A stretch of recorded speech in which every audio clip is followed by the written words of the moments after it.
Okay. Hello, everyone. Nice to see you again. Hello everyone, it's nice to see you today. Yeah, and now our topic today is about Web 2. It's had some issue and we move up to the next one is Web 3. And uh, we get the articles by,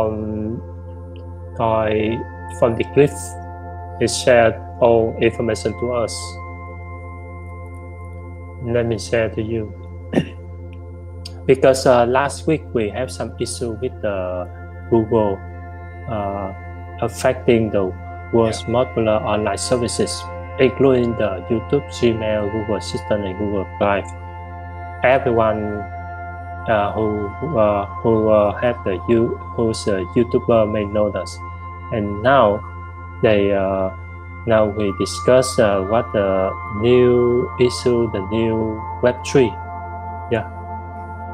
Okay, I think for a moment we can just let others know, let the listeners know what is Web 1, Web 2, Web 3, what it is, because before even I come across this article, I was thinking Web 2, what is Web 2 and Web 3? So Web 1 is actually basically the internet since World Wide Web since 1980s or something like that. So that's a very early version. When we were in school, we use this World Wide Web, and it takes hours to download one picture. So now after the year 2000s, they implemented this Web 2. Yeah, so it's much faster, much better, so to speak. But according to this article, when was the outage? It was last week, right? yeah, last week. So there Yes, was an outage of about 1 hour. I mean, 1 hour. is a big thing. You have billions of people using the internet, and then if if if 1 billion people are using the Google every day, you're up for 1 hour, then you don't have any. It's not a good thing, you know. Yeah. Yes. Now they are talking about Web 3, and so I let Richard go continue with the article about Web 3. Yes, that's the no. I shared the issue information about the issue of the outage last week because of the cyber attack. No, it is the issue is rather than the cyber attacks according to this Google experience and authentication system outage approximately 45 minutes due to an internal shortage quota issue. Yeah, this means they need more storage of their services. And the Web3 is similar as the decentralized, and we can see the decentralized architecture prevent this from centralized control by design, making sure no one can make a code decision, update, or mistake that might affect a billion of people. Yes. And here's the early days of the internet. That is a Web 1, as Mr. Nicholas shared to us in the beginning. Only in time the critical failure by the Google last Monday, the metric of decentralization highlight, because the decentralized network, they don't need the centralized people or some technical people to maintain the system because it's decentralized. We call that as a Web 3. In the beginning arrived of the internet 1969, ARPANET. Yeah, this is a Web 1 because only the U.S. U.S. military use. And the first message is the login from the computer to another computer. It's a B2B network. And after that, they develop more. We call this a Web 2. It's a centralized stuff based on the TCP/IP protocol.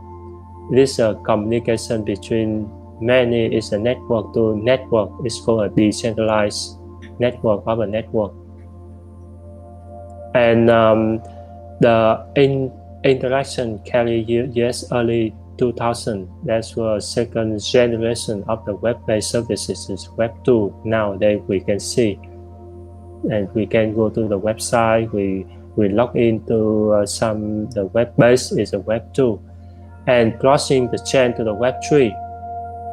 Only Web3 only now they only be accepted by a select group of developer, computer scientists, and crypto enthusiasts. If we want to cross the change, we must address the key issue. Yeah, harm to boon. And of the late 2020, many blockchain exist, but they are meaning they can't communicate with each other. There exists band-aid solutions like the centralized exchange and the platform DEX, but these solutions are not the ideal for the Web3. This is called, it looks like the exchange we prefer some decentralized chains, right? But the decentralized chain or the centralized chains nowadays is not the idea of the Web3. This thing said that, for instance, centralized chain allow the exchange the token across the ecosystem. It looks like we have the Xeonbit token and we can convert to the other chains. We must go to the chains, but in this design is totally based on the decentralized chain stuff, and people can swap their coins, can do all the things based on this Web3 the protocol. Yeah, a platform that such as one on Ethereum allow for the permissionless exchange of token, but the transaction to put a fee on Ethereum. It looks like last time if we send some token, we need to pay by Ethereum at the gas fee. Yeah. Yeah. And further, we need to architect a friendlier developer experience. Yeah. And documentation need to be more approach to people who don't necessarily live on the blockchain 24/7. Yeah. So in a gist, is this Web3 going to be something that is got to do with decentralization or something like that? Yeah. Yeah, I think so. It's, yeah, we also can call that is a decentralized finance, DeFi, which booming at the moment. Yeah. Although DeFi is a huge in the crypto sphere, but it's extremely difficult to get into the newcomer. Yeah, that's right. We know DeFi, but it's hard for us to go into the DeFi to buy and sell, to stacking their stuff. But the most important thing is this Web3. So Web3 is basically talking about the era of blockchain, the era of how people can do business, can do transactions with in a more decentralized form, rather. Yeah. So I guess that's inevitably talking have to rope in this DeFi thing. Since that there are so many people that are actually going on DeFi, transferring in and out of out their finance using this decentralized way, which should be more effective for them than the conventional way. So perhaps from what I see in this article is basically trying to drive the notion that Web3 is basically a lot. Web3 is encompassing around these blockchains and DeFi elements and everything that has got to do with blockchain and decentralization. And of course, the main idea of pulling all these elements together is more for this scalability. Yeah, I think Yeah, more scalability. yeah, yeah, Yeah, and in the conclusion, conclusion of the article, we need to reinvent the wheel and consider what it takes to plot the change to Web3. In order to do so, we need to address the silos nature of the blockchain and focus on interoperabilities, address the limitations to current developers. Yeah, that means it may take times because currently with the Web3s and with the crypto blockchains, some of the newcomer, the people still feel, oh, it's so hard for us, it's so hard for me to have a look to to know more about this Web3, and that is it will be a new future because the Web2 is coming up on the 2000, and now is the time for Web3 coming. Yeah. yeah. By the way, did you notice that that is China? Yeah, that's right. This writer is the author about the author, the CEO of the President Tandem Night, a core contributor of the Cosmos Network. So I guess inevitably, I believe that with all this going on, I don't know. I just got this feeling that all these big countries, they are building their own version of this and that, including those web system and all this kind of thing. Yeah, So to me, it's very simple. If they have the money, they probably are doing something with it, you know. So yeah, of course, this Web 2, Web 1, all this all began in US and all this. So early in the article, it mentioned something about 1969 and 1980s. And all these have been since the 1980s or 70s. It's probably been used in the military before it went out to the public. So whatever we see from 1990s, yeah, when was the internet first pushed to the public? I think it was 1994, yeah, that's right. 93 or something like that. Yeah, That's the first time we actually came across internet and being taught what World Wide Web is, and of course there are a lot of conspiracy of what this World Wide Web is all for and all this kind of thing, but those are for extremists to basically tell people, oh, World Wide Web is not good, it's da la da la la. But look, now everyone needs the World Wide Web, needs the internet. Yeah, so what we have been using since 1990s has already been used in the military, you know.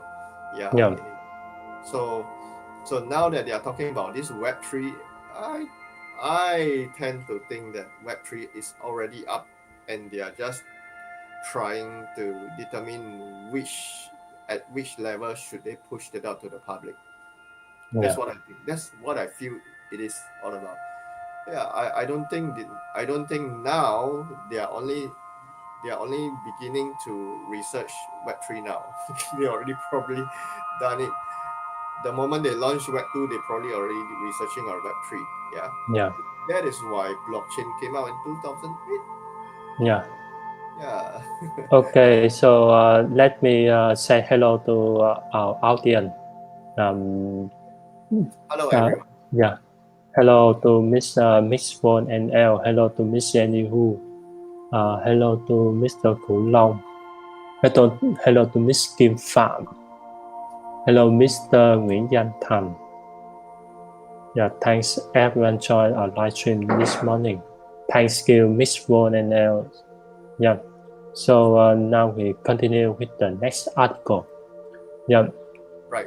The next article we have discussed recently. We discussed about the micro strategy complete 650 million Bitcoin buying. Strategy. About some little quick information about the MicroStrategy. Just now we go to Google, go to Wikipedia. MicroStrategy is a company provide business intelligence. We also can say that is a BI, mobile software and cloud-based services. Yes, here's a portfolio and here's more detailed information of the MicroStrategy founded in 1989. It has been 31 years old, and it had the stock exchange code on the Nasdaq and SB 600. Yet the headquarters is Virginia, USA. Yeah, the network, because now we go back to the articles about MicroStrategy.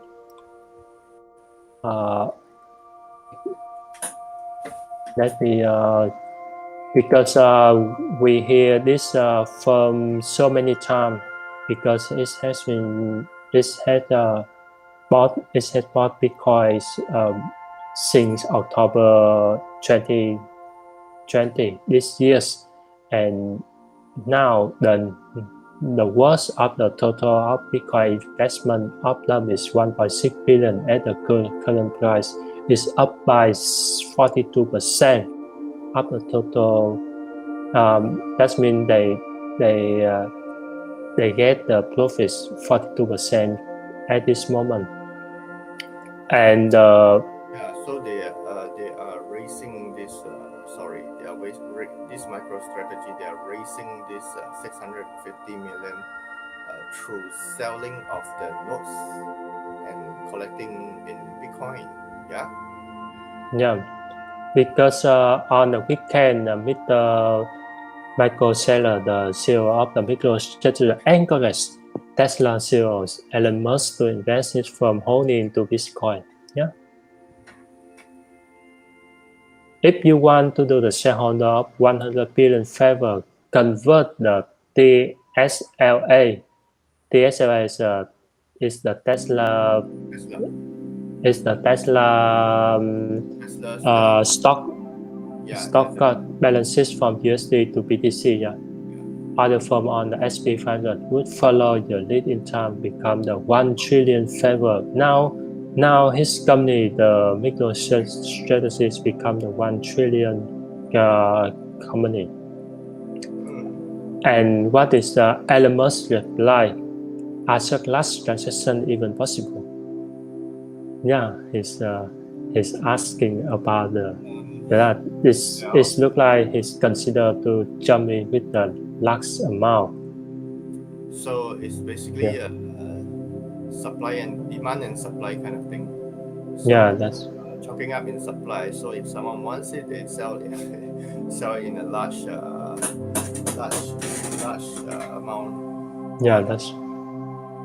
This is one of the fast information about the MicroStrategy. And now we go to the next article about the stimulus checks and fighting to watch Bitcoin this week.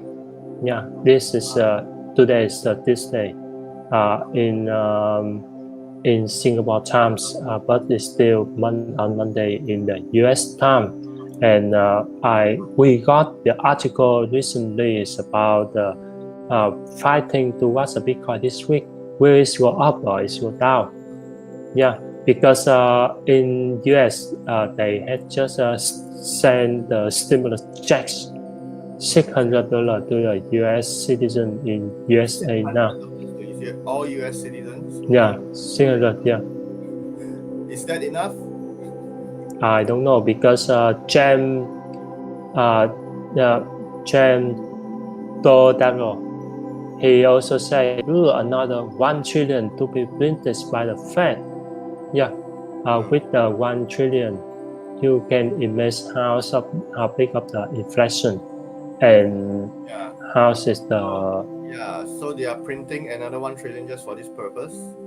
So let's look forward to hyperinflation then, because if they just keep printing and printing and printing, I mean, nothing is free in this world, right? So Yeah. if it is if it is being far-fetched to a certain extent that this free money is coming, keep rolling in, then I think hyperinflation would happen very soon. Should happen very soon. Yeah. Hello, beautiful natural VN. Okay, and next, let me continue with the article. We can see the charts of the BTC and USDT. Our charts now. This is a chart from the article, but we see we can go to the trading view to have a close look of the charts. Trading view is about the crypto price on Binance Exchange.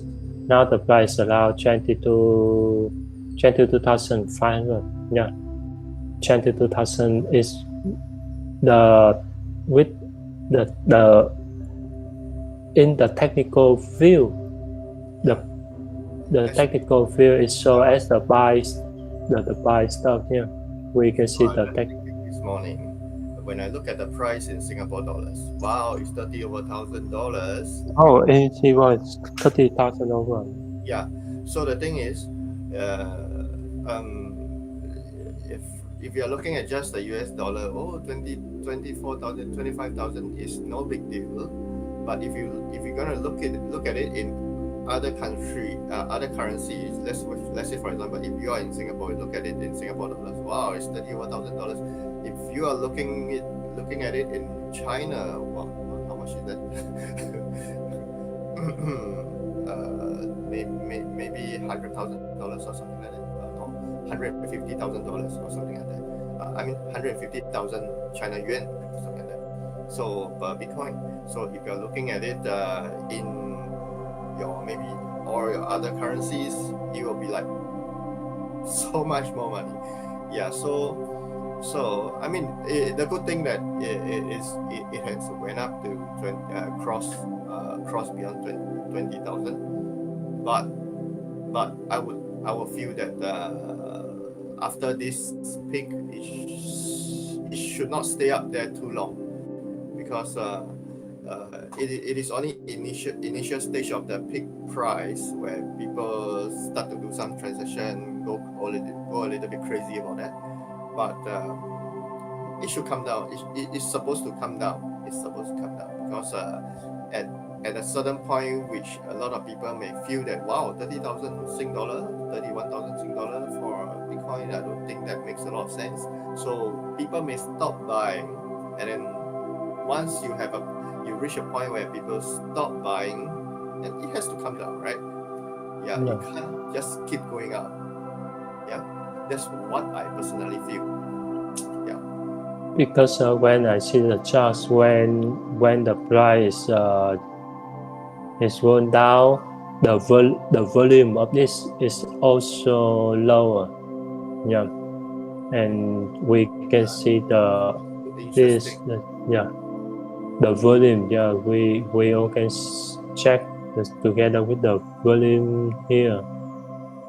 Yeah, and we have this it may go to the sideways until there's another news and another thing that make the price is go up. But based on some previous news, we can see the stimulus checks and some about the positive news, and how to see other negative news have been coming out. And we also see that some of the negative news is about in crypto. It is about the hacking of the tester. Yeah. Now let me show to you. This is a ledger, and some of the data hacks, because ledger is one of the most famous, most secure hardware Bitcoin wallet and crypto wallet nowadays. But the major data hack, all the data of the customer have been hacked by hacked by the hacker. Just the data is include the email address and the other people information, the user information. Yeah, it's it look like the data leak, and the firm won't provide any compensation for user who had their home address revealed in this. Yeah, it's very dangerous if you put some of your personal data online. Okay, this is negative news in the crypto, and here's the next one. The next one is a rate scale. Its whole investment in the Bitcoin Ethereum just before if everyone's hear about the rate scale is also is a rate scale. Just let me go to the Wikipedia to let you have a look at the rate scale.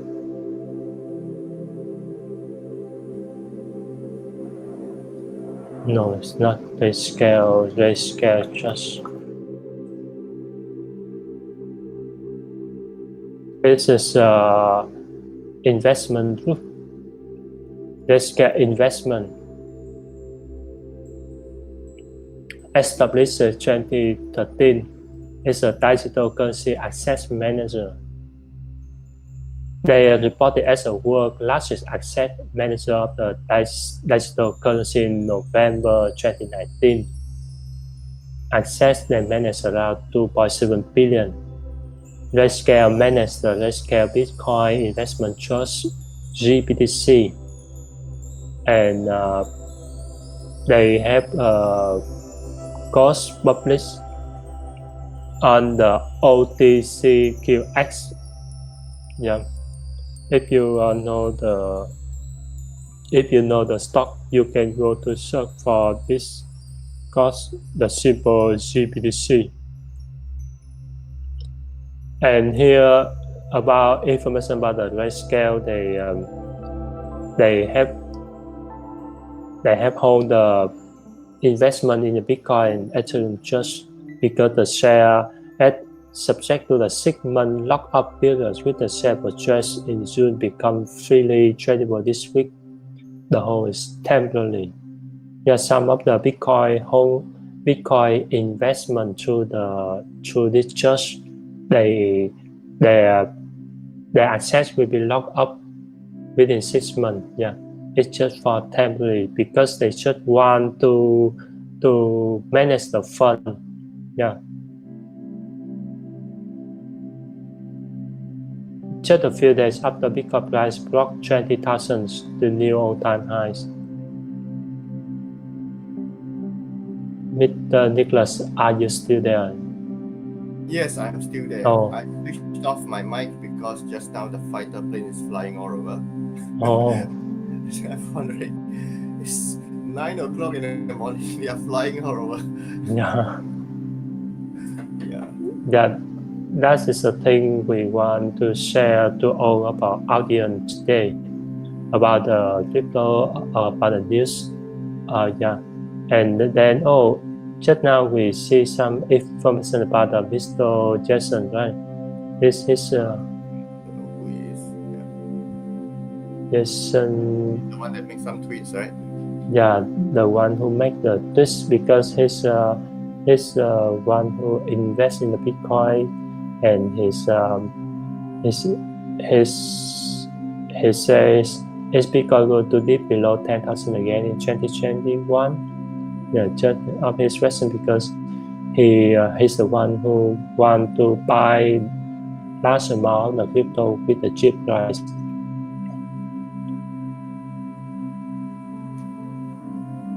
Okay, Mr. Nicholas, you have some other article you want to share to all our audience? No, at the moment, I think I don't have any extra juice for all of you. So I think what we have covered is probably what I've been looking at the same time as well. Yeah. Yeah.